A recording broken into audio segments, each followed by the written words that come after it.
This is a podcast or something like that.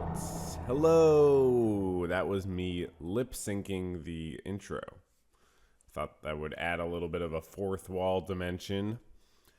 Breaking. Welcome to episode 77 of the Verbal Journal podcast. Unbelievable that we're still doing this. And guess what? I'm back on video. This experiment is continuing in the experiment of pure audio-visual entertainment. I never got the Logitech camera working again. This is a callback to 2 episodes ago because I didn't even mention it last episode. I was too angry, honestly. I was like, I can't even talk about that. But no, the Logitech thing, this is the culprit. Fuck you.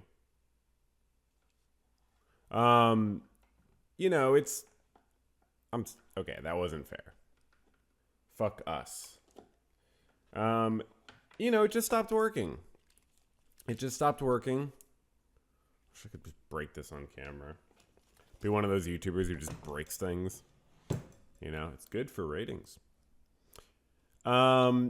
Destruction is an inherent part of creation. Who said that? Ayn Rand?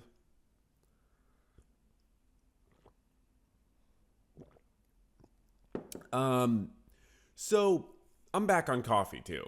Fuck them. You know what I mean? They tried to get me. I'm swearing a lot today. We're gonna get demonetized. All these Verbal Journal podcasts. The coffee thing is we're doing negotiations here at Verbal Journal Corp. They can try to get me on seltzer sometimes. I ran out of seltzer. That is a whole other story, which we will absolutely get to. But no, I also just wanted to have some coffee this morning, and I hope that's okay with you. So we're filming. I'm filming on my nice phone camera.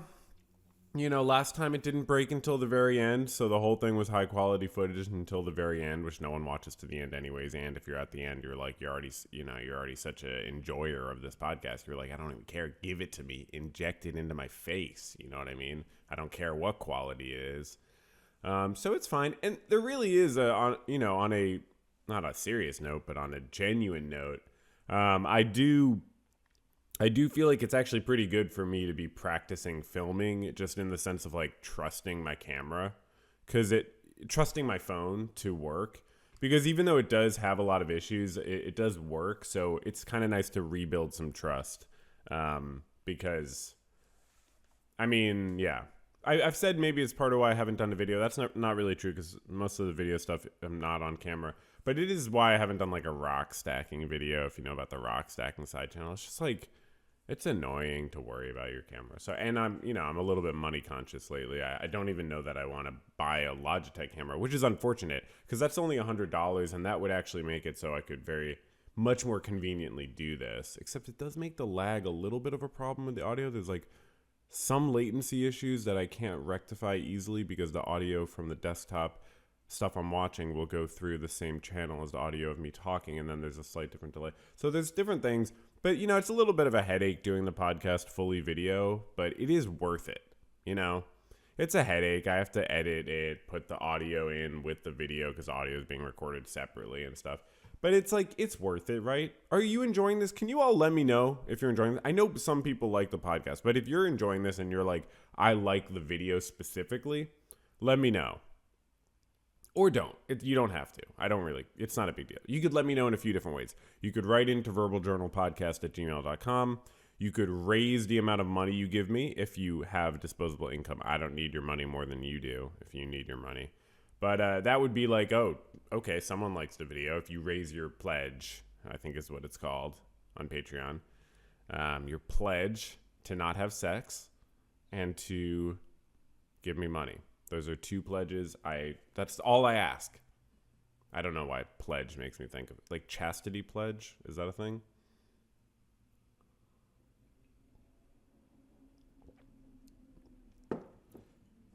What kind of pledge am I thinking? Oh, like, you're pledging a fraternity. That's crazy to me. You're pledging a fraternity. I remember going to college and just being like, wow, Like, the fraternity thing is real, huh? You guys all do this. Like, you guys all, I mean, it never would have occurred to me for 1 second to join a fraternity. That never would have occurred to me for 1 second. It was not something I would ever ponder. And it's fine if you did. I'm not trying to judge you. It's just like very foreign to me. I don't like being told what to do. I don't like groups that are based around something seemingly arbitrary, I guess, or I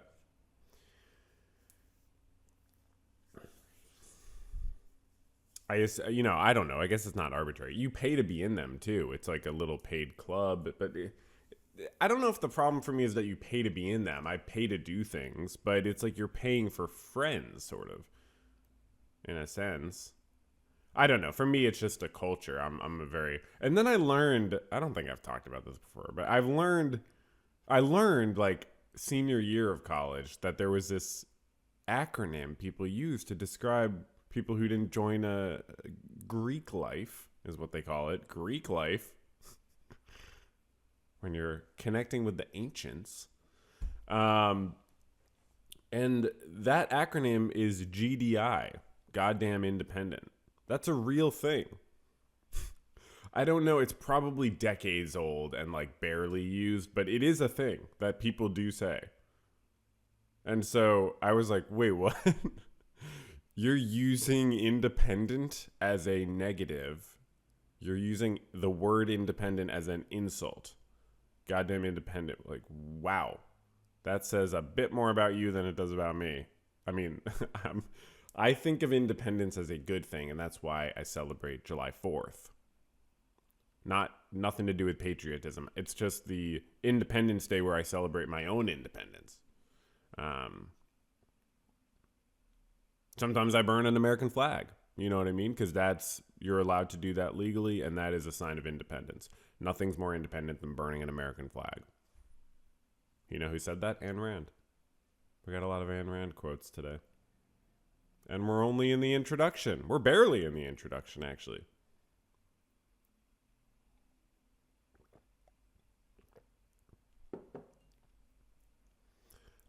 Is it hard to watch me relapsing on coffee? Is that hard? I hope that's not like disturbing to you. I mean, it's like, this is a major relapse on coffee. I haven't had it since yesterday. Welcome to the Verbal Journal podcast. I know it's episode 77. I still feel like I need to check. It's not obsessive. I'm just going to check once and then we're good. You know what I mean? That's all I need. Just one solid check. I want to see the numbers. Yeah. Okay. Last episode was great. We had a really good time. And welcome to episode 77. Here we are, right? Okay, so let's start off with a follow-up. We have gotten famous for our follow-ups. People are loving the follow-ups. It's helping with retention and also continuance, because we're getting a lot of people signing up saying, what is the follow-up to the previous thing? We're getting a lot of people listening through the episodes, re-listening through the episodes, which makes me a lot of money, just to figure out what was the follow-up to that. Hold on. Oh my God, I was just like, where's my phone? Yeah, because I do have a friend coming by in like 20 minutes, which is actually really good.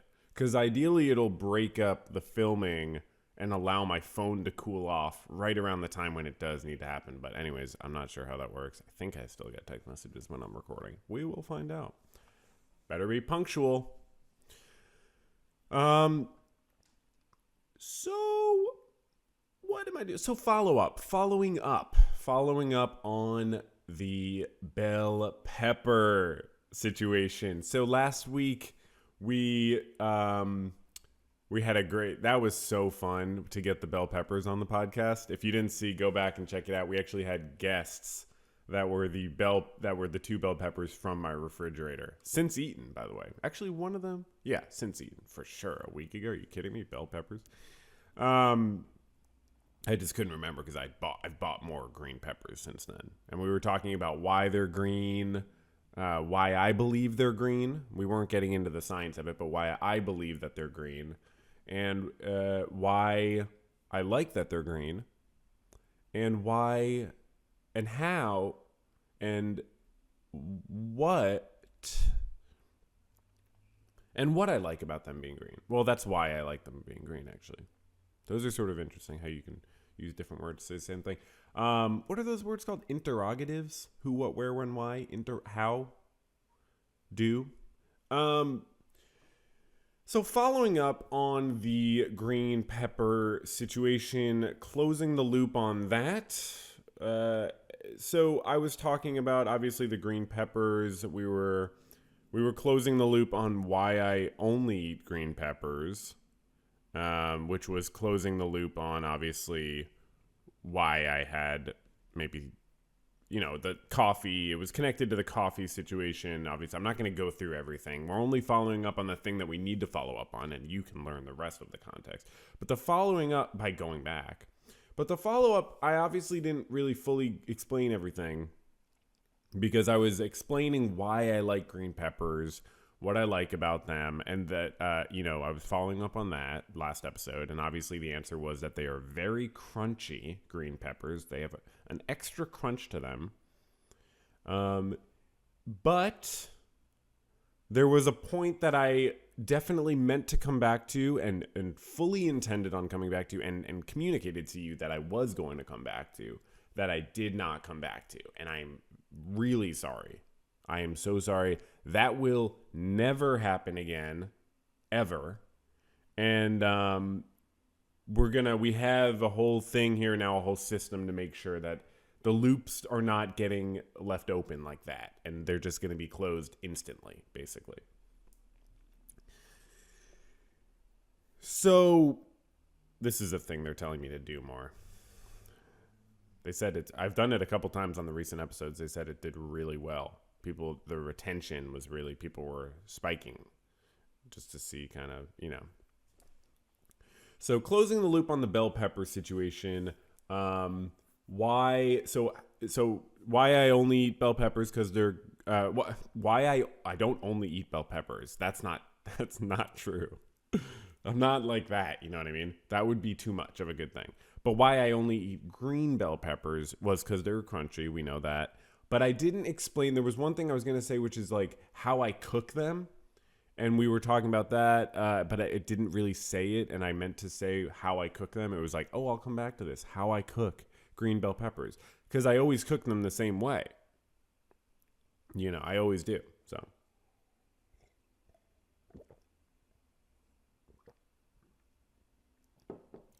So let me just close that loop and then we can move on. It's really not important, and I've been going for like 5 minutes now and I haven't, even said it. So it's not that it's hard to say, it's just I don't want you to be disappointed by this. I'm going to say that right now. I don't cook green bell peppers. I don't cook them. That was the thing I meant to say, that I don't cook them, because that's how they stay crunchy. If you don't cook them, they stay crunchier. So that was what I meant to say. I didn't mean to mislead anyone by saying, let me explain how I cook them.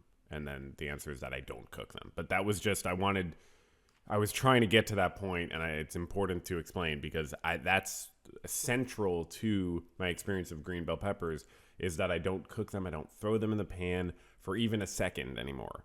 I used to I'll throw them in at the end. You know what I mean? No. I don't throw them in at the end. I throw them in at the very end, not even in the pan. You know what I mean? Throw them on the plate. Or if I turn off the stove, then I can throw them in the pan. You know what I mean? But I don't want them to cook at all. I want them to be cold, frankly. I'm not even joking. I want a cold, crunchy green bell pepper almost every day. I think they're delicious. I assume they have vitamins and nutrition of some kind, and I like them. So that's just overall my approach to green bell peppers. This has now been a several episode arc to explain I think it's been worth it. I find it very interesting. And if you write in to verbaljournalpodcast@gmail.com, let me know about your position on green bell peppers and any other related thoughts. Okay, next up we got sort of a follow-up, not just a little additional. Yeah, it's kind of a follow-up actually too. Just on the presidential endorsement that we've been talking about. Obviously, we made our presidential endorsement, and something I've been following up on a little bit, just giving some more context. Last couple episodes. One thing I did not mention, and I meant to mention, I forgot to mention that I also am endorsing Harris in part because she is a woman. I forgot to mention that. But that is also part of it. I just wanted to say that. She is a woman, and I think that's cool. And I wanted to add that's part of the endorsement. I think it's cool that she's a woman. And and I'm not joking. I just wanted to say that because I forgot that. She's a woman, and I like that. I like women. No, I like that there's... Not that I like women. I do like women, honestly. They're kind of cool. I like men, too, and other people. I'd say women, non-binary people... No, okay, we'll talk about that another time. But that's irrelevant because really it's about, we've never had a woman president in the United States. We've not sort of gone down that road, you could say.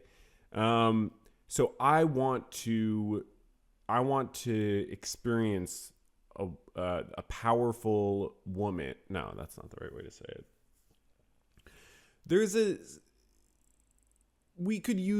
It'd be nice to like just get that out of the way. First woman president.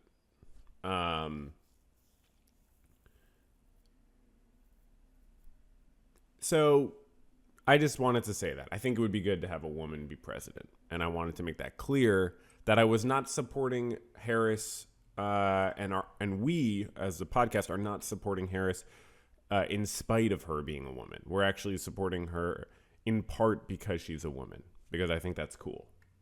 So I just wanted to follow up on that. Never said the word woman so many times in a 3-minute span. Probably. I don't know. I don't keep track of that. Reginald, do you know? Do we got data on that? How often I say the word woman? Do you have that on hand?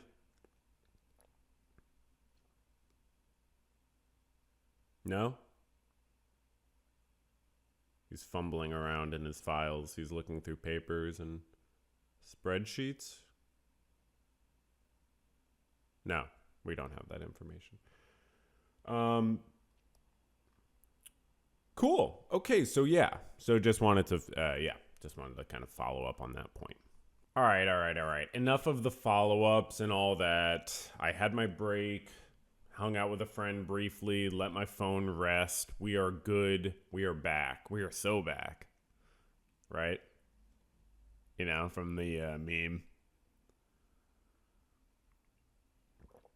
on the internet.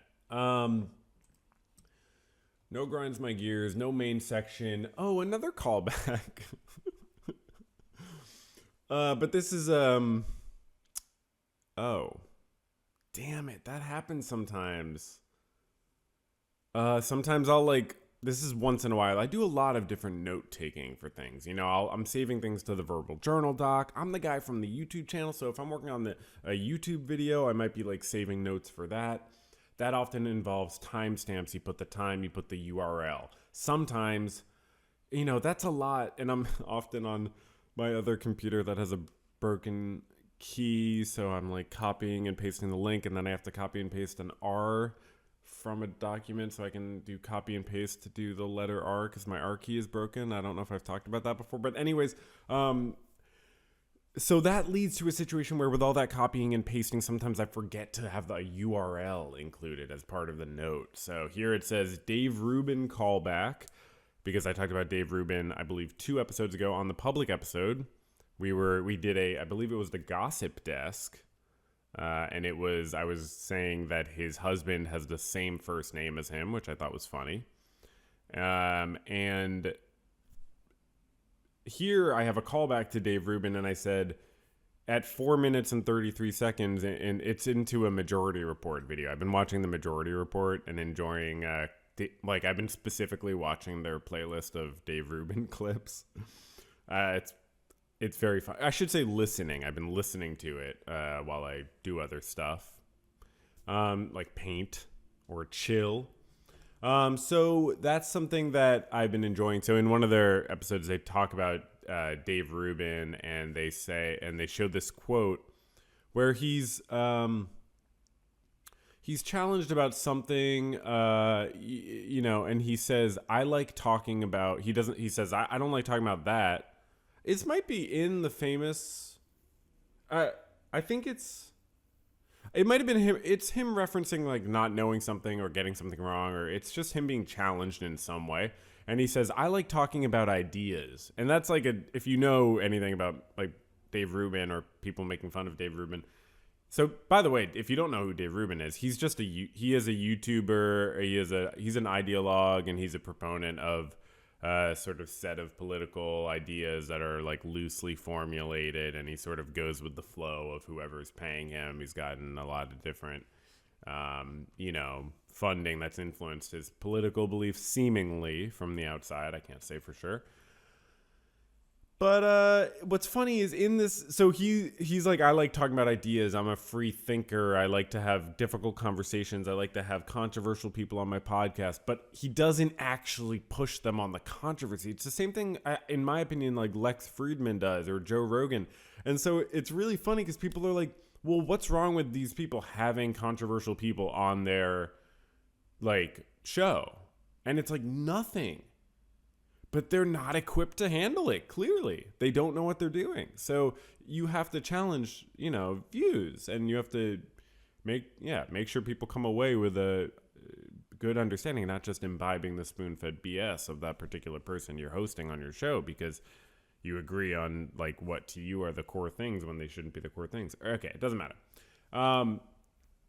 Dave Rubin refuses to debate Sam Cedar, even though he says he would debate anyone and blah, blah, blah. He wants to debate like Rob Reiner or something. I don't know. He wants to debate like a celebrity. Okay.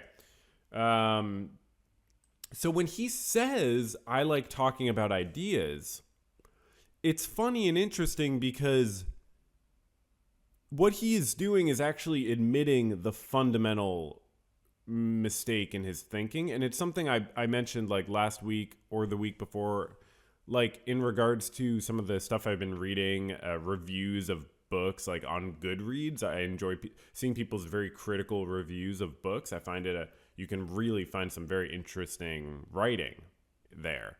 Very accurate, very critical writing in these reviews of bad books.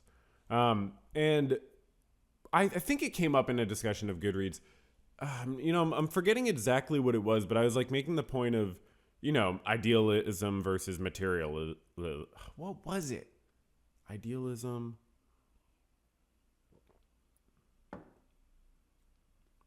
It was something to do with, I can't remember what the exact specific thing was, but it was something like how, and I think I said that there are like, if there are two sets of people in any regard, it's people who are more idealist and more materialist. I might be confusing two different things I've said. So write into verbaljournalpodcast@gmail.com, or someone on my staff can tell me maybe. Point is, I'm not the person to come up with this. If you've, read different sort of like political economic theory, you might be familiar with, the idea of materialism in the sense of not like only valuing material things, but like when you're explaining things in the world, explaining them through material forces and rather than just ideas, and understanding people's ideas and people's concepts and people's beliefs as being built off of material bases rather than the other way around, or at least it's always a constant feedback loop where materiality is always functioning as well. So, when Dave Rubin misunderstands building codes, like he famously did on the Joe Rogan podcast, and he like says that a world without building codes would be better, this sort of what he thinks is like a good libertarian position. And I guess it is a libertarian. If you were an absolutist like libertarian, how would there possibly be building codes? I don't, maybe there's a libertarian response to that, but Dave is not the one to give it. So when he's just thinking about the idea of like building of law and regulation, basically. And he's like, I don't like that idea of law and regulation. So he's not actually thinking about what will literally happen, though. Like, what will actually happen? You know what I mean? Like, let's get down from the realm of ideas into the world of materiality. What will be... Okay, this is a really bad explanation of materiality, but I don't care. You know, this is the podcast. I'm not scripting. I'm just, like, riffing, you know. You know, I think, like, the big way it's criticized is in... I believe it's in Karl Marx's essay, the Poverty of Philosophy, which is his response to, I believe, Proudhon's The Philosophy of Poverty. And in it, in my memory, Marx is criticizing Proudhon for having an idealist understanding of history and the history of economic structures and the development of economic systems.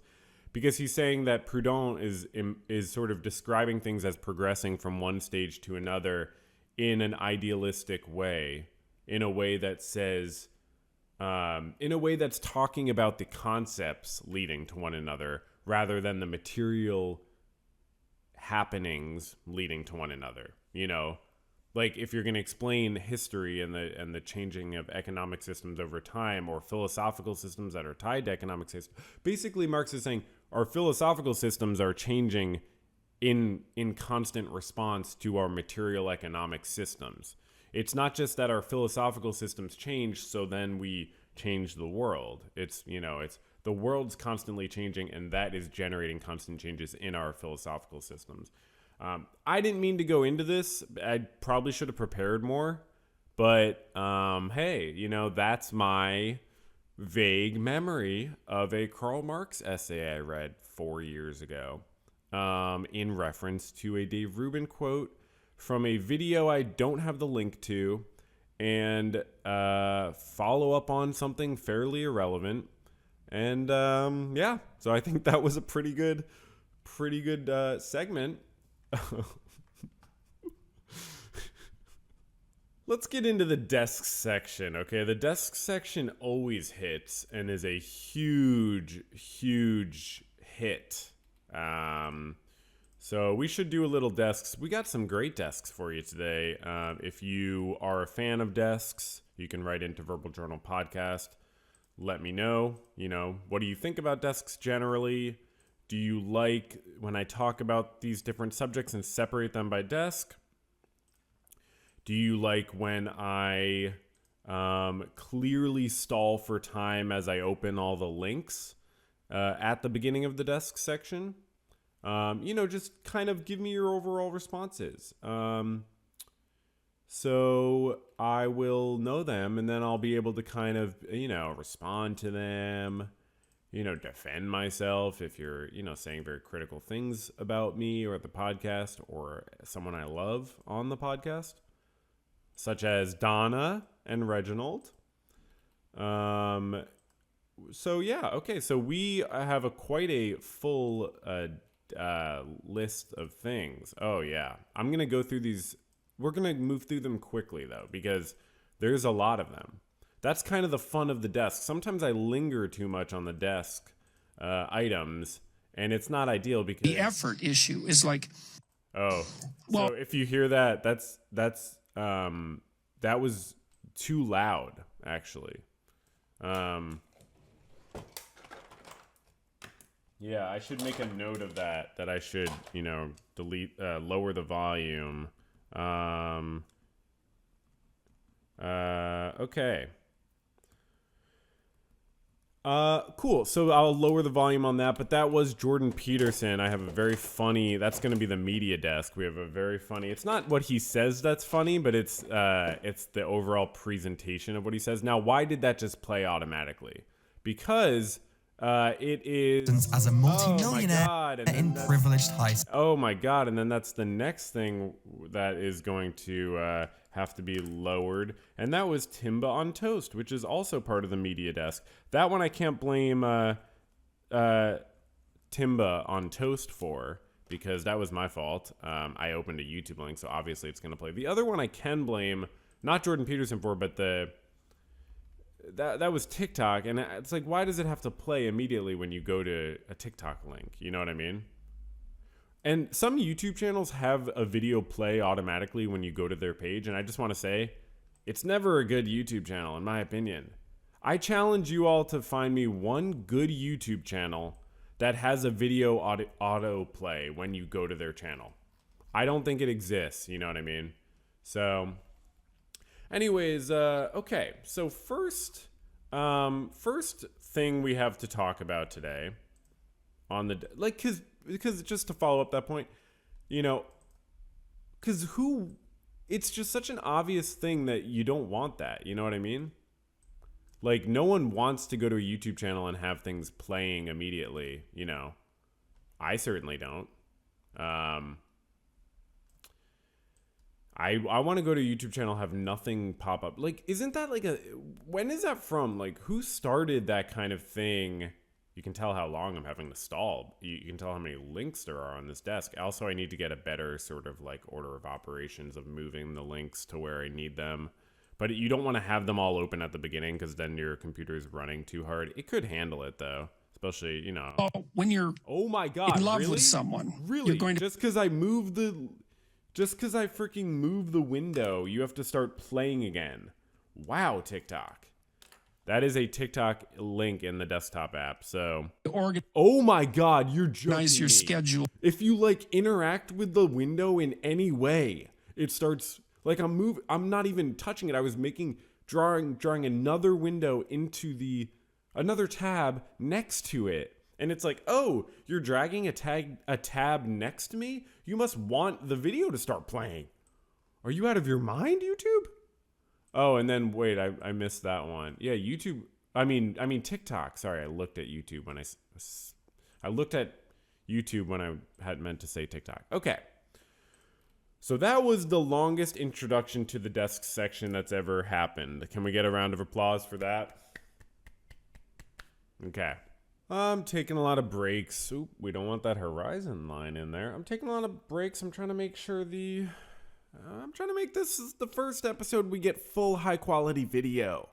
How amazing would that be? Right? You'd be like, I'm glad I give this guy $1 a month. You know what I'm saying? Before Patreon takes their cut. You'd be like, damn. High quality video the whole episode. This guy earned his $1 this month. You know what I'm saying? Thank you to the channel supporters. We'll get to you later. I think last episode I was like, I'm gonna thank the channel supporters, and then I didn't. Or no, but it kind of works because it's almost as if I was just saying that was the thanking of the channel supporters. So you're almost like, oh, but yeah, you know, sometimes I list them. I list you.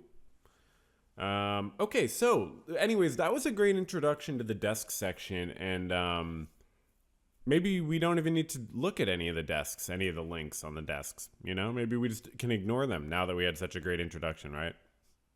I'm just kidding. I'm kidding. I would never do that. Okay, so this is the workers' rights desk. And first up, we got the workers' rights desk. Yankees back Aaron Judge after criticism from Little League coach. So I assume, wait, why does he have a Little League coach? He is in the major leagues. Hold on, there's got to be something wrong with that. That does not make sense. How do I scroll down? I need to sort of learn more on the thing. New York Yankees fiercely defended Aaron Judge. So the New York Yankees is an organization, the employing organization, and Aaron Judge is the worker, the employee. He sells his labor power for a wage to earn a living. It's more of like a super wage, we might say, because it is funded by enormous amounts of exploitation that the employing organization and affiliated organizations make through, it's basically, I guess you could say they're essentially getting ad revenue, which itself comes from the surplus value extracted from the other employees at those organizations that are, paying for the ads. So if Nike is, paying a bunch to the major leagues, Major League Baseball, then, or through advertisements, or of some kind, then you could say, well, how is Nike making that money? Anyways, I love to see organizations standing up for their employees. So they're defending Aaron Judge after he got criticized for not paying enough attention to his team Sunday, to the Little League coach's team Sunday at the Little League Classic in Williamsport, Pennsylvania. The Yankees called Judge one of the great ambassadors of the sport, but the Little League coach said that Aaron Judge ignored his players when they called his name while he was on the on-deck circle and the Yankees lost.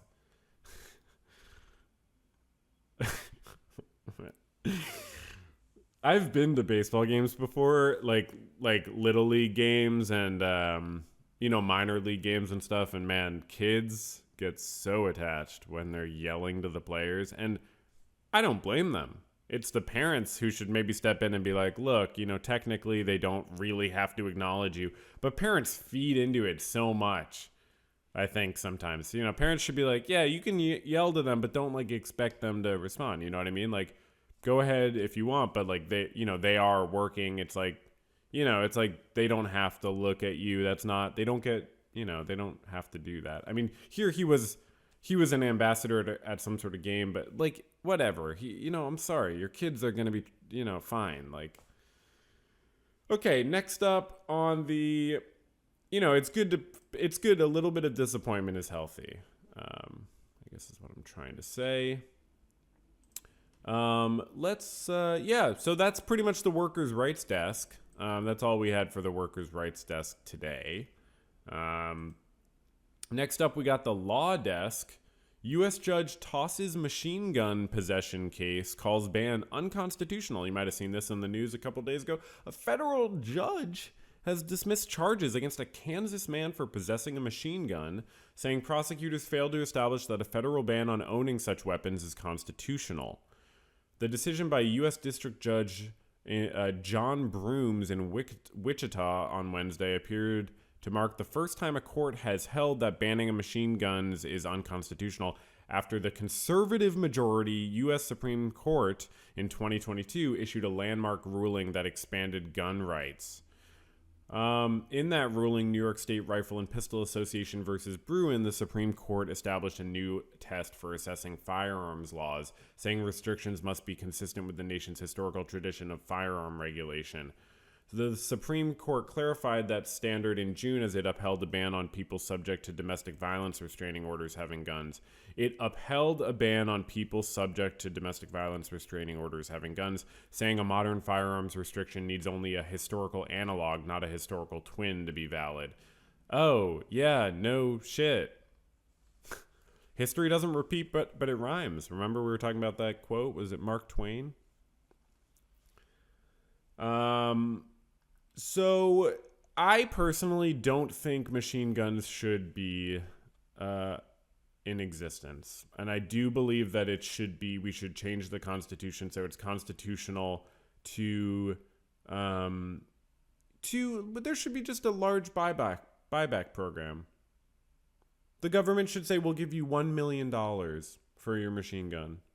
I don't know, just some huge amount. What, are people really going to keep their machine guns? And, I'm not laying out a comprehensive plan here. Obviously, there would need to be extensive other things involved. But I do believe that we should take whatever measures are reasonable and necessary to get all kinds of different weapons out of the population. And I think they should be publicly destroyed. I do not think the government should have them.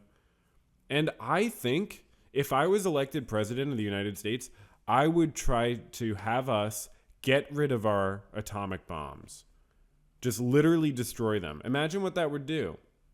Okay, a better idea would be to make an agreement with all the nations, actually, because that is very feasible. Could you imagine if the U.S. government just came out and said, we would like to agree to get rid of all of our nuclear weapons of all kinds, and as long as you all will do it too, we'll do it. You're telling me there's not the capacity to have an international oversight organization if the largest countries in the world bought in to make sure that people got rid of their weapons? We have satellites. We have technology. The whole world is mapped out. We could figure out how to do something like that.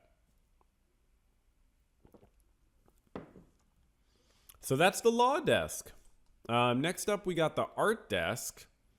So on the art desk, we got young artists wrote a $712 million boom, then came the bust. This is very interesting, actually. This is from just a week ago. I was like, huh.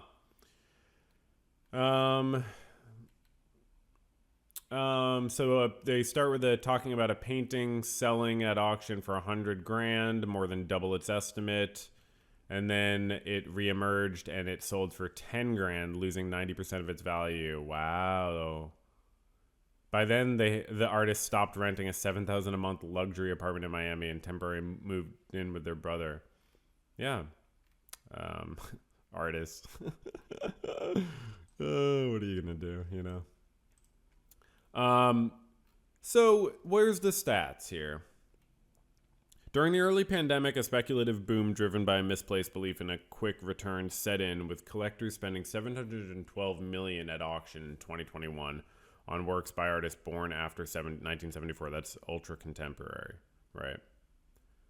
Or is that just contemporary? That's just Oh no, it's ultra contemporary. Yeah. But from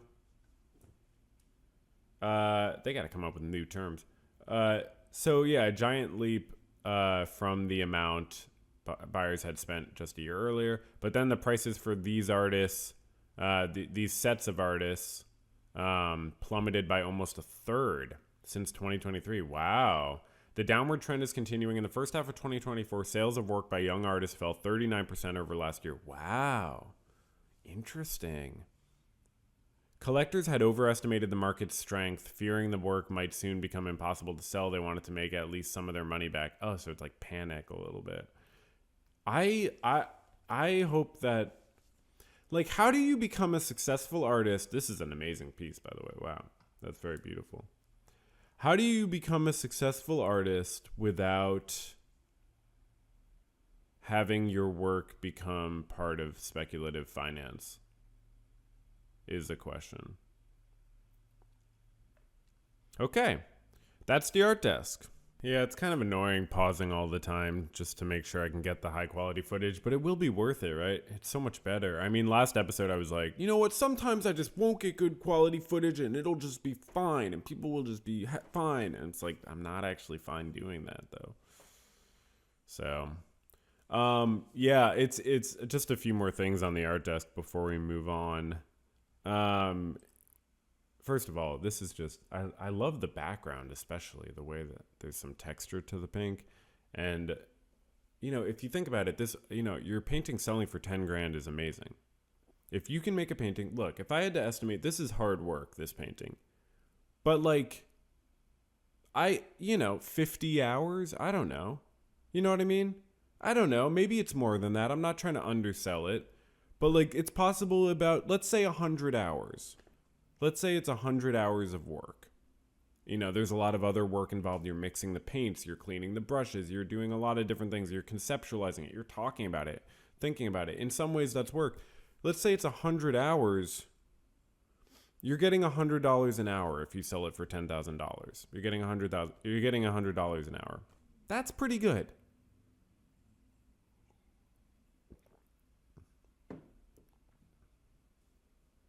You know, that's pretty good. Do artists need to get more than $100 an hour? Does anyone need to get more than $100 an hour? I mean, that's fine. I don't think it was 100 hours.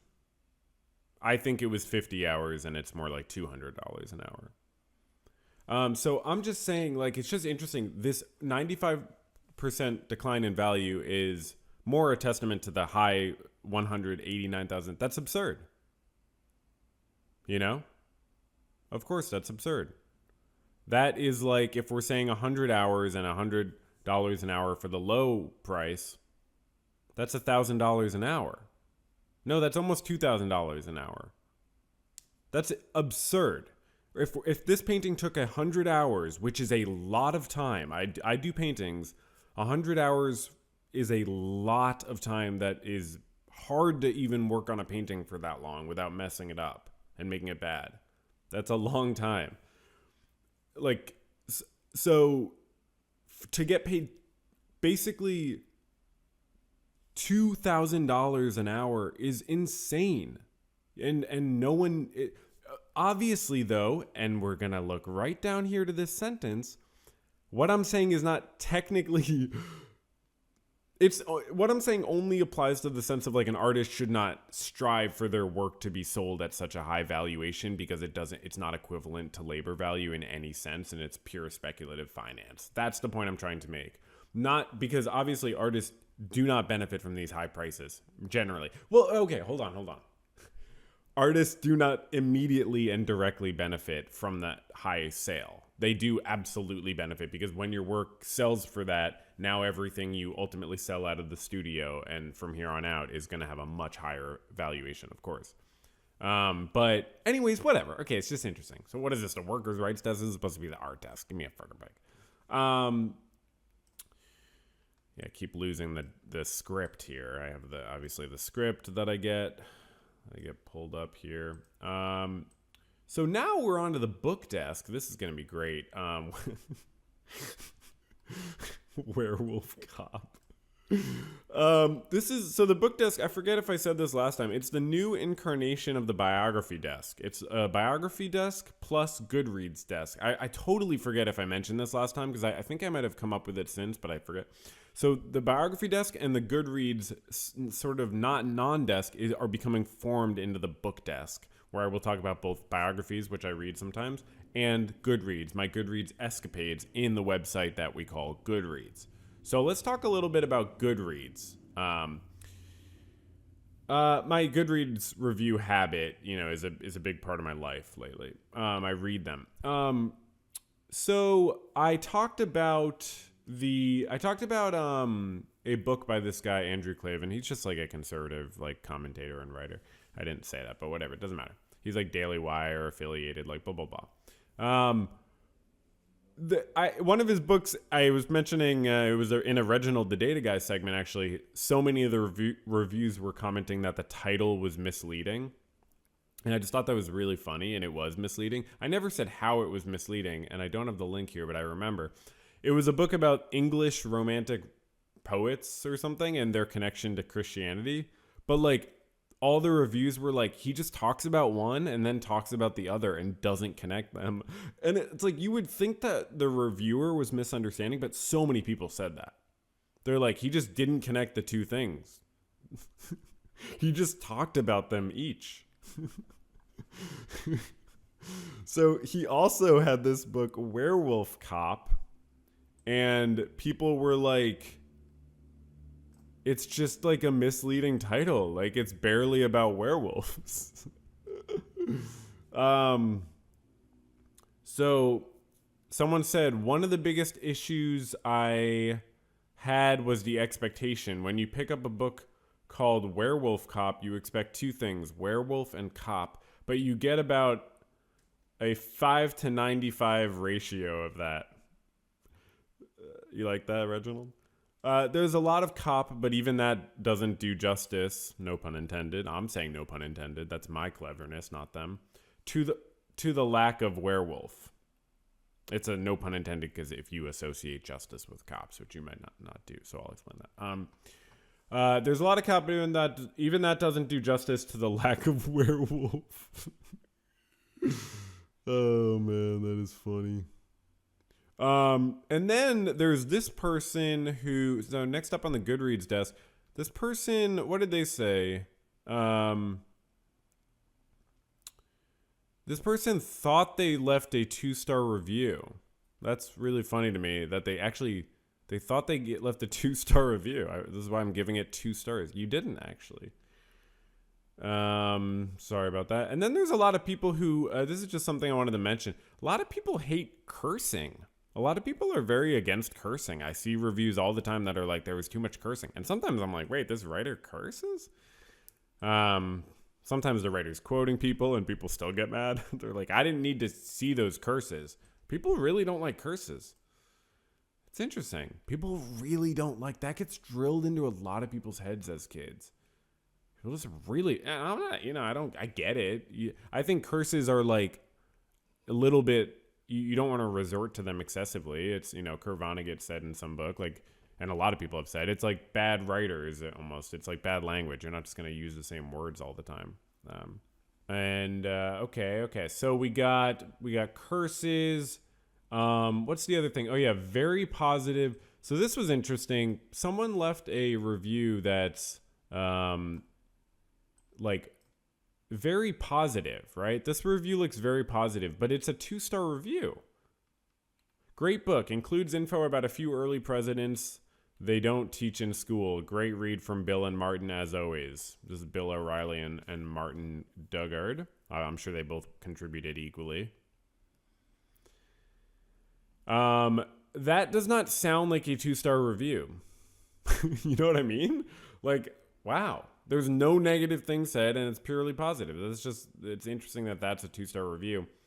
One time I saw a 0.2-star review. So someone gave it 1 star, but they said 0.2 in the review. We've talked about this before. People want to express themselves. They don't like the rigid Goodreads structure of the 1, 2, 3, 4, 5. They want, sometimes.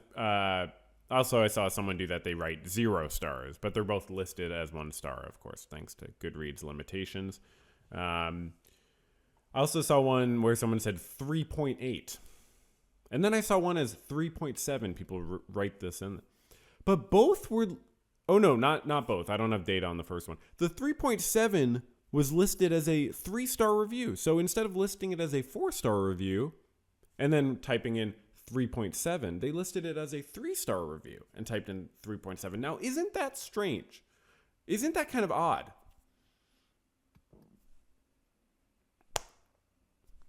Checkmate. You know what I mean? You would round to the closer one, right? Or is it like you have to earn the 4 stars, and if you don't earn the 4 stars, you're not there? This might have a name. I'm sure this type of categorization has a name. Very interesting. One time, I also saw a review that was just, why did my grandma give me the 3rd book in some random series I've never read? And I replied, because she loves you. And then I followed it up and said, but she does have bad taste in books, because it was a bad book. Another one, we have another title fail. People really hated this one, this one, Bill O'Reilly. Killing Crazy Horse. Apparently Crazy Horse doesn't come into the book until like more than halfway through the book, and they barely talk about it, and they just go through all this other history in a very poorly researched sense and very, like not very scholarly in any way. A lot of people had a lot to say about that. But apparently they're like barely talking about Crazy Horse. So people hate that, and that's a YouTube thing too. If you have a misleading title, the algorithm won't push it as much because people will stop watching and get mad. But I don't know if they can do that with books as much because you like bought the book by that point. I don't know. But it does affect your Goodreads score. And then what is this one? This is someone. First of all, as has been mentioned numerous times, the book is 100% mistitled. I understood calling the book Killing Native Americans would not have been as eye-catching as Killing Crazy Horse, the merciless Indian wars in America, but the title really should not have even referenced Crazy Horse as little as he is discussed. Maybe Killing Custer would have been more apropos. So that's funny because it's actually almost the entire review is about how the title's bad, so people really don't like that. And this is interesting. On the same book, not good. Rounded up from 1.5. So this person rounds up. Okay, so that speaks to the rounding question, actually. Very good that we have this. I also love the bow tie. Rounded up from 1.5. Crazy Horse doesn't appear until page 214. The Killing is pages 272 to 273. If you're interested in near a library. The author has a strange... What? The author has a strange fascination with genitalia. Okay, that came out of left field. I was gonna say this is a good review for Reginald because of all the data, but I won't say that now because I feel like it's overshadowed by the genitalia line. So I'm not gonna associate you with that, Reginald, but I was gonna say you would have liked the beginning of that. So okay, next up on the desk section. How about this desk section today? I feel like it's really good. Now we got the tech desk. So let's go over to the tech desk. U.S. judge says monopolist Google can't avoid App Store reforms. So a U.S. judge on Wednesday, what is this, the law desk? Said he was planning to issue an order forcing Alphabet's Google to give Android users more ways to download apps, but would not micromanage the tech giant's business, following a jury verdict last year for Fortnite maker Epic Games.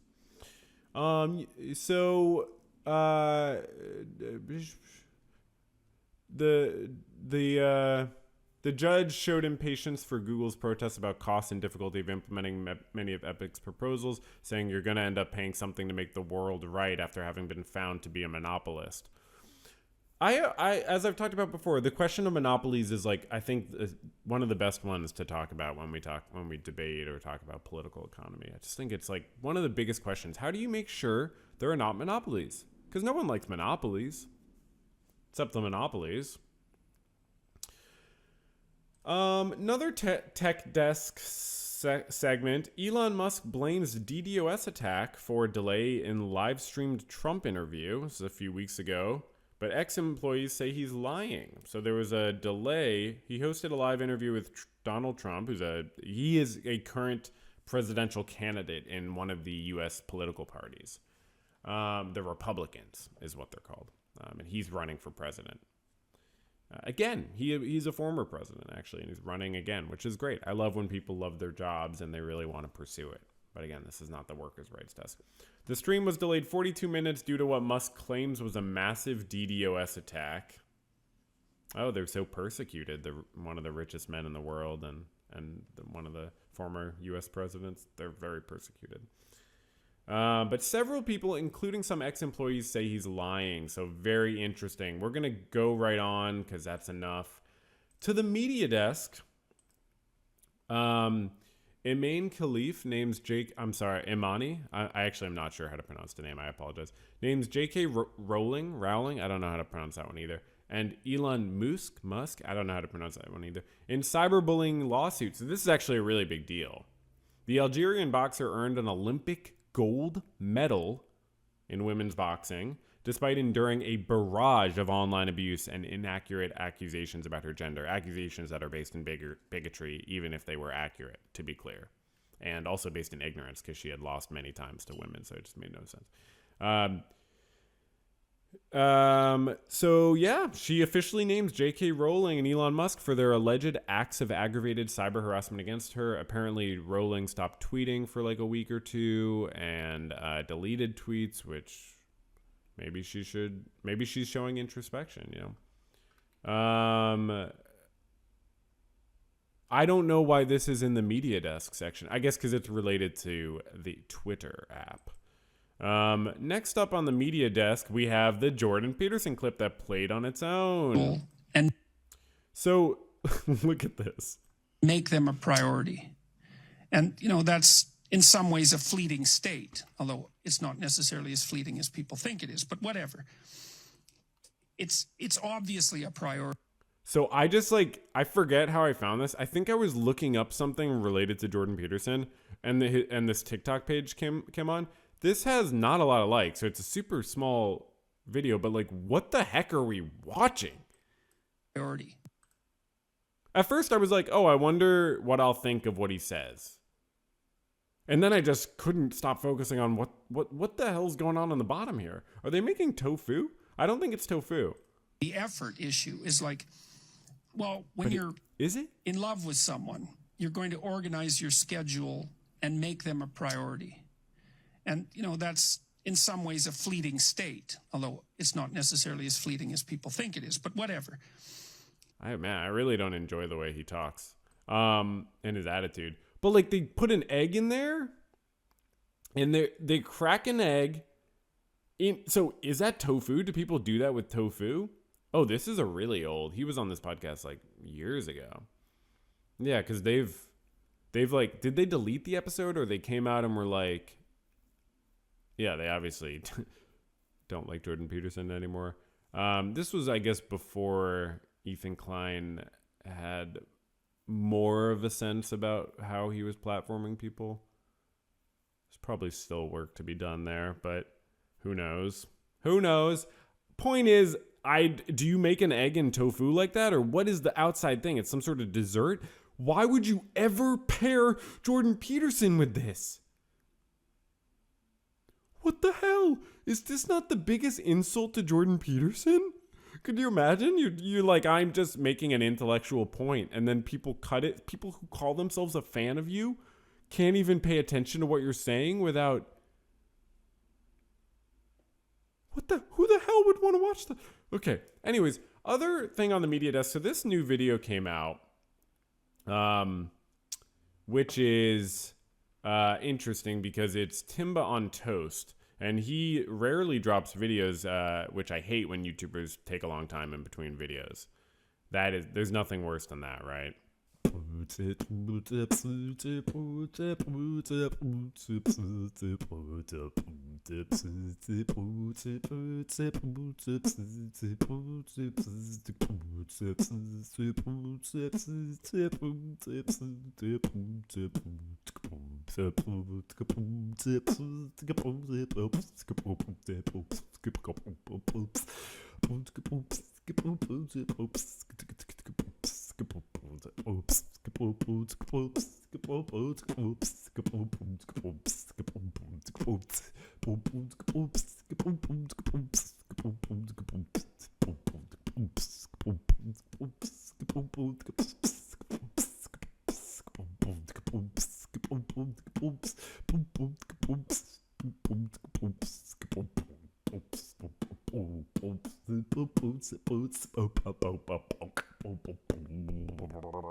That was a musical interlude. We're going to get more musical interludes, generally. And so I just wanted to do that musical interlude. I also think maybe now that I'm about to talk about Timbah on Toast and maybe say some critical things, actually, that might help me with the Timbah fans and viewers and listeners and appreciators, which I am one of, frankly, because I know that he also talks about music a lot and has good taste in music, I think. And so his fans do as well, his viewers, his listeners. So maybe me doing a very amateur beatboxing will sort of show like I'm one of you. You know what I mean? I'm one of you. I'm cool. I chill. I hang. I'm very dope. You know what I mean? I'm very dope as a person. So most of this video by Timbah on Toast, this new video, is extremely great. I would say there are things that come up throughout that I'm like, okay. But that happens with video essays, like points where it's like, you know, there are times where it's like, he's basically talking about this guy, Russell Brand, who just, you know, misrepresents things and provides, I would say, a short-sighted conspiratorial view when, even though conspiracies are often very real, you have to talk about them in ways that help us get further towards the truth, not further away from the truth. And I find that Russell Brand is not so great at that. I think his critical thinking and his presentation, which I hadn't watched much of his clips until watching this video, it's always so over the top that I watch him and I'm like, oh, he's an actor. I mean, and that's all good. Like, but he is acting and he's more engaging and entertaining than most people, than the average person. But what he's saying, if you really stop and think about it, has tons of holes in it. So Timbah did a great job of pointing out those holes and like really picked them apart and showed points where Russell Brand was clearly misrepresenting things in ways that seem like they'd have to be intentional. You know, information about studies, like the sources he uses, like just like the perspectives he's referencing. You know, it's like, it's just there's a lot of misrepresentation going on, and Timbah did a great job of drawing it out. You know, some comments were critical about like it in the sense that it seemed like he was almost nitpicking, which I understand, and I've been guilty of myself. It's hard to sometimes it's easy to fall into that sort of pattern of like looking at stuff that's too detailed and maybe you need to set it up right. it is true that Timbah probably could have done a little bit more of like an expansive survey before getting into some of the details. We do just jump right into like a very specific detail. There's also issue that comes up throughout a little bit where like he'll talk about brands sort of like twisting of the truth related to a subject like international relations, Ukraine, like the US, NATO, like, or like, stuff related to pharmaceutical companies. And Timbah doesn't always seem to be criticizing the stuff like the pharmaceutical companies or like the US's approach to armed conflict. He just focuses on criticizing brands' perspective and doesn't do what I think is necessary, which is to explain how there's a better approach to those legitimate problems that brand points out. You know what I mean? You can't just be like, he's misrepresenting this information related to pharmaceutical stuff without saying, oh, but like it's understandable to criticize the pharmaceutical companies for X, Y, and Z reasons. So there's a few things that come up throughout where you're like, okay, I don't know I don't know what was going on there. We could have taken a second to just, address that as we're moving through, because otherwise it seems almost disingenuous, or it seems like a little bit patronizing in a way, because like Russell Brand's listeners they're not unable to reason. They can think through. So if you have to provide an argument, though, you don't want to just leave it up in the air and make it seem like you don't understand why people would be drawn into those perspectives, or why they basically that's the best way to put it. So those are some of the smaller problems that come up throughout. But if you look at the comments, you'll see a lot of people noticed what I did, which is there's this weird twist at the end. So a lot of people saying he's not an anarchist, which is understandable because, of course, Russell Brand doesn't like adhere to Anyway, so it all comes up. So Russell Brand paints himself as an anarchist, and he says he believes in anarchism, and he's not completely ignorant of what anarchism is. He describes it in maybe a somewhat in a simplified way, but while he is not an anarchist, he is presenting as some simulacra of an anarchist.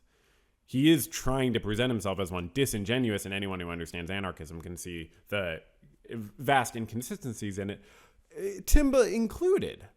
Timbah really addresses that he's not really an anarchist and that it's a veneer. But then, and I went through so many of the comments, and they're so interesting. They're like Goodreads reviews. They're so interesting. This whole video, he does it on purpose. He's gullible. It's poorly sourced information.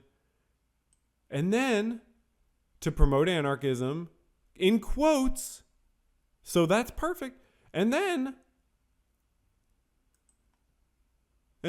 a deeply foolish ideology. And it's like Timbah forgets the point he made, that Brand is not an anarchist, and says some pretty wild stuff. It's like a wild turn in the video. It really is shocking when you're listening. I was just listening and I was like, wait, what the heck? The whole video made a lot of sense, and then you get to this part and it's really bizarre, actually. Knowledge of the economy, geopolitics, and every other issue he talks about on his channel. While we're being honest about Russell's politics, we shouldn't just leave this as implied. Even if Russell was honest in his application of the anarchist beliefs he claims to have, the anarchist beliefs in and of themselves are stupid. They ask us to believe that the world is full of compassionate, rational, and unified people who suddenly, when placed in a centralized government, become cruel, irrational segregationists, as if Adolf... No. Just no. I mean, you don't have to be an anarchist to know that that's totally not even true. It's not like that's close to the truth. That's an absolutely absurd thing to say. You definitely do not have to believe that people are inherently good to be an anarchist. The idea is obviously that people can be good or bad, and we should do our best to structure our societies to emphasize the good. So it's just like, it's not even like remotely true. It's like bizarre. And then he has an example of Hitler. Do we think Hitler was so different? A few people commented on Timbah's tone, and it's true. He gets very escalated. Like, listen to this. When placed in a centralized government, become cruel, irrational segregationists, as if Adolf in the beer halls was a fundamentally different person to Adolf in the Reichstag. His brain apparently changing as he stepped through the doors of power. Is that what you think anarchists think? Really? What are you talking about, dude? Suddenly becoming an evil member of the I'm sorry. Centralized power structure, rather than the saint-like proletarian voice of compassion and unity he had been before. Sorry, what? This is an argument about anarchism? I don't think that the working class, or the middle class for that matter, have a natural tendency towards rationality or compassion. Wait, hold on. Proletarian voice of compassion and unity he had been before. I don't think that the working class, or the middle class for that matter, have a natural tendency towards rationality or compassion. Okay, just to be clear, the middle class is also the working class. That didn't click until watching this now. I mean, very, very often there's like a disappearing middle class. So there's not much middle class in a lot of senses. You know, how many Americans are like one missed paycheck away from like not being able to pay their rent? You know what I mean? So often what we'd think of as the middle class are working for a wage and unable to have any ownership or control over the means of production. That's not always true. There's plenty of people who are petit bourgeois, maybe like, you know, in a sense I am. Like I work for a wage, but I have a small business. I'm a sole owner. Like I'm the only employee at my small business of being a therapist. So I'm sort of a business owner, but I also work for a wage that I don't really have much control over. It's determined by the insurance companies. So it's like, in a sense, you know, it's determined in a complicated way. But anyways, that's not the point. That's not the point. The idea that anarchists believe that everyone's always rational, and he doesn't. Class, or the middle class for that matter, have a natural tendency towards rationality or compassion. So he doesn't think people have a natural tendency towards rationality or compassion. Okay, well, that's a little bit of I kind of do think people actually have a tendency towards those things. They also have tendencies away from those things. But we do have tendencies towards those things too. They're just not our only tendencies. But this is like a bizarre, surely he's going to cite an anarchist writer, right? Surely he's going to cite an anarchist thinker, right? And nor do I think there is a natural bond of fraternity tying us all together. I think. Well, then maybe you should refer to an anarchist thinker who thinks that everyone has a choice whether they want to be reasonable and compassionate towards others. And many... Hold on, what? Passion. And nor do I think there is a natural bond of fraternity tying us all together. I think that everyone has a choice whether they want to be reasonable and compassionate towards others. That is bizarre. You also think everyone has a choice about whether they want to be rational or compassionate? That is a literal irony and paradox here, because you're saying that they're rational if they have a choice. And also that's weird. People aren't that rational. It's like he's simultaneously saying that anarchists are wrong for believing people are always rational, and saying that he believes people are always rational in a way that, to me, makes no sense. Of course, people don't always choose whether they want to be compassionate or rational. We are controlled by a lot of different tendencies. But also, when is he going to cite an anarchist thinker? Well, because he made the point that Russell Brand is obviously not an anarchist and is just using it as sort of a veneer. One comment puts it really well. Anarchism is this distant thing that Brand can refer to sort of balance out all the very presently reactionary perspectives that he's putting forward. So is there anything else I wanted to say about this? It was really bizarre. And I don't know this person. They can, they have different political beliefs than me, Timbah. That's fine. They're clearly good at making video essays. They got a lot of critical comments on this video. I don't know if they responded. I hope they take it well. A lot of the critical comments were very, very thoughtful and kind. And I'm not joking. Most of them ended with people saying, I'm still going to watch your videos. Some people said they were unsubscribing. The vast majority of critical comments said, I still love you, man, and I'm going to love your videos. So I hope you take a note. He does not, as far as I'm aware, he does not cite an anarchist thinker once. And many, naturally, choose not to be those things. If Russell's theories about humanity's innate compassion are true, why is it that on social media platforms where we are most free to be our natural selves, the worst of all human behaviors and instincts always seem to rise to the top? Why is it that whenever a obviously it would have something to do with social media apps being businesses that run on reactions and get more ad revenue the more reactions they get. So they actually, as structures, perpetuate the way that people are represented within those structures. So these apps can obviously try to promote the more, attention getting things, which are the most aggravating. So the idea that Timbah has done some sort of study on social media expression or read research about it and thinks it's some reason to view our more genuine selves, I don't know why he would think that. It's actually kind of idealist, to go back to the idealism thing. It's like he's saying that the material evidence comes from our ideas and who we are mentally and psychologically, rather than the material evidence coming from material things, which is how those structures actually function to promote those apparent representations of mental psychological functioning. So the idea that social media evidence is evidence that people are unable to live in anarchist societies when there's been no description of any anarchist thinking is extremely bizarre. Manages to break free of central members than anything the state could ever dream of, coming together in a compassionate, unified front. Gangs feels like humans are tethering us locality and naivety of each of the uncentralized systems are as small. Like, Timbah, I thought you understood that Brand wasn't an anarchist, man. Like, it's not even like a big, it's not a few people in the comments supporting Timbah were like, oh, it's the no true Scotsman fallacy for anarchists. No true anarchist. No, it's not. No, it's not. Just because you say one person is not part of this category does not mean you are doing the no true Scotsman fallacy. That's a fallacy when you're doing it a lot with a bunch of different things. There are actual anarchists. Why did Timbah not read David Graeber, or go back to, Bakunin or something? It's just very bizarre that he would not cite any anarchists. I think he mentions Chomsky at one point in this video. I don't know if Chomsky's an anarchist, but he doesn't mention it in this section. He's not rebutting anyone's actual, I don't think it's even mentioned in reference to anarchism, if I'm not mistaken. But it's like, Timbah, dude, what? You worked so hard on the rest of that video, man. You made 90 minutes of well-researched content. You couldn't read two articles about anarchism, man? And you know that he's not an anarchist. Why are you doing this? Small as possible. It's small. So vote. Did you have to get the video out quick for the ground news sponsorship or something? What's the deal with that, man? So anyways, sometimes it's better to not upload.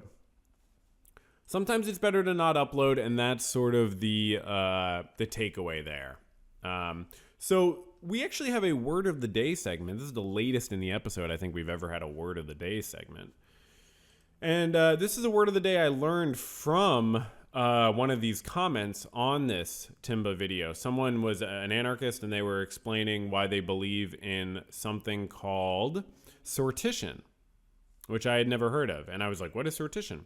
Sortition is the selection of public officials or jurors at random, i.e. by lottery, in order to obtain a representative sample. In ancient Athenian democracy, sortition was the traditional and primary method for appointing political officials, and its use was regarded as a principal characteristic of democracy. Sortition is often classified as a method for both direct democracy and deliberative democracy. Today, sortition is commonly used to select prospective jurors in common law systems. What has changed in recent years is the increased number of citizen groups with political advisory power, along with calls for making sortition more consequential than elections, as it was in Athens, Venice, and Florence. I totally agree. And this is something I thought when I was a kid, and it was one of those true things you think of as a kid. Seriously. I think the president, I think the Congress should be chosen at random from adults. And that way, we are incentivized as a society, and this is why an anarchist is mentioning it, because they're talking about how to change the structure of society so that it can be better. We are incentivized to make sure everyone's educated, to make sure everyone can serve in a public capacity. And think about how representative Congress would be in your state and in your country if everyone was selected by random. You think they would be worse? There would still be a structure to it. We'd have to vote on that structure. We'd have to co-create that structure. We should start by rewriting the Constitution. And so I like sortition. I think it's great. I think that's really great, and I'm a huge fan of sortition now. I'm sortition pilled, you could say. And now last desk is the politics desk, and the politics desk, Trump versus Harris poised to be largest gender divide in election history. Apparently, Harris has a 21-point lead. 56% of women support Harris and 35% support Trump. That is a problem. That is a problem for people who like that Trump guy. But what can we do? So let's get this thing done. So I'll just now look into the mailbag and see if we get any mail, right? I mean, I think it's about mail time. Should I do a patron shout out first? Maybe I forgot social media desk. Social media desk is, I just wanted to say, unironically, Reddit is a bad place. That's all I wanted to say. That's the social media desk. That's all I want to say. Okay. Patron shout out. Let's get the patrons shouted out. We'll start with Patreon. We'll get over to the YouTube members. Let's shout these people out. You all give money to me. You say, hey, I want this guy to have more money. And then you take action on it. And I respect that. I like people who take action on stuff like that, you know? This one is for all the people who support the channel with money. You know? It's just a beautiful thing. It's really an amazing thing. So let's see. We got, okay. Thank you, Ib Nomad. Thank you, Peter. Thank you, Oliver, MK, Matt, Scott, Noah, V4 Nilla, Anastasios, TV Ghost, Linguist Sam, King Margot, Tom, Stephanie, Verbal Gerbil, Miles, Hugh, Bozo, Donovan, Died Famous, Redgrove, Elemancy, Platinum Sarge, Rabid Dog, Jen, Ian, Russ, Irene, MJ, Ga45er Swit, Ryan, Madeline, John, Dependency Injector, Mr. Moxie, Brent, Molly, Kyle, Ashley, Jack, Scott, Luca, Isaiah, Modest Maoist, Gunther, Thulusaurus Rex, Miles, and User. Thank you so much to all you people. And I will also thank the members who support the YouTube channel by being members of the YouTube channel. It's kind of a beautiful thing when people will do that for me. It's nice when you do it for other people too, but it's nice. It's especially nice when you do that for me. Thank you, Sadie, Igoy, Eva, G, Simply Snaps, Finesse Cat, Jaden, Trusty Ghost, Hollow Moon, Pit Inhabitant, and 39% Weird. Thank you so much, y'all. And that's that. Cool. So that's that, and we're done. Mailbag. Almost forgot about the mailbag. Can you imagine the letters we would get? We would get so many letters. They'd be like, "Fuck you."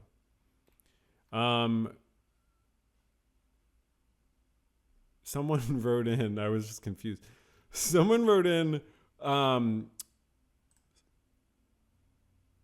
Someone wrote in. Oh, okay. Thank you. Okay, so what about Jelly wrote in, and it's actually related to something we talked about on the podcast. So let's see this. Let me pull this up so we can all look. Okay.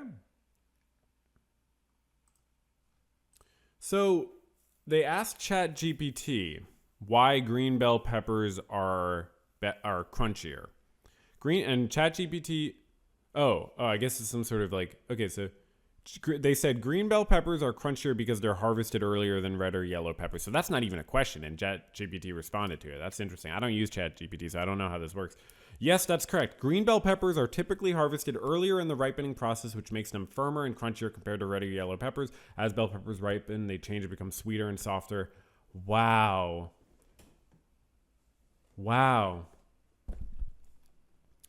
I was right. Vindicated. Amazing. It feels so good to be right, and I am so happy with that. So thank you so much for writing in and telling me that I'm right. Always feel free to do that. And that's the mailbag, and that's the episode. We're done. We got the whole episode in high quality. Let's get out of here before my phone decides to shut off. And thank you for watching. Next episode will probably be public because doing this in video is more work. So I'll probably make every third episode public instead of fourth episode. But I'll announce that again in case you didn't, in case you need more sort of announcement on that. All right. This was fun. Feel free to watch the others or rewatch this or do other things with your life. And have a good one. And all the best. Okay. This is a podcast or something like that.